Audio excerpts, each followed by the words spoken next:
మీ ఊడికి అసలు ఏమీ రాదండి. చదువు ఎలాగో లేదు, కనీసం స్పోర్ట్స్లోనే ఉంటాడంటే అది కూడా లేదు.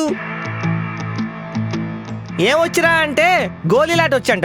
ఏంటి ఇప్పుడు వీడి కోసం అది నేను నేషనల్ గేమ్స్లో పెట్టించాలా? సార్ నేను వీళ్ళ పేరెంట్ కాదండి. కాదా? మరి కొత్తగా స్కూల్కి వచ్చిన సైన్స్ టీచర్ని.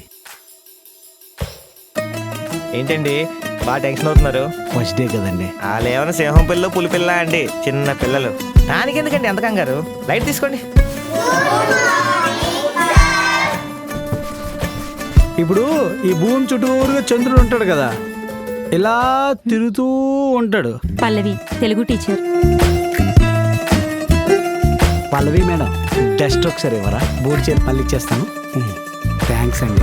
ఈ భూమి కూడా సూర్యుని చుట్టూ ఇలా తిరుగుతుంటది. కొత్త టీచర్ గారు తీసుకోండి. థ్యాంక్స్. సూర్యునికి భూమికి మధ్యలో ఇలా చంద్రుడు అడ్డొస్తుంటాడు. మొదట్లో బాగానే ఉంది కానీ చెప్తున్న క్లాసే చెప్తుంటే చిరాకు వస్తుంది. మీరేం నేర్పిస్తున్నారండి? అరే పిల్లలు సరిగ్గా చదవకపోయినా మనల్ని అంటారేంటండి? కూర్చో రా. ఇప్పుడు ఈ ఉద్యోగం చేయడానికి ఒక్క కారణం కూడా నాకు దొరకట్లేదు. ప్రతి టీచర్కి ఒక పర్పస్ ఉంటుంది. ఈ సైన్స్ సార్ పర్పస్ కూడా ఇప్పుడేంటో క్లారిటీ లేకపోయినా మెల్లగా అదే తెలుస్తుంది. అసలు ఎవరండి వీడు?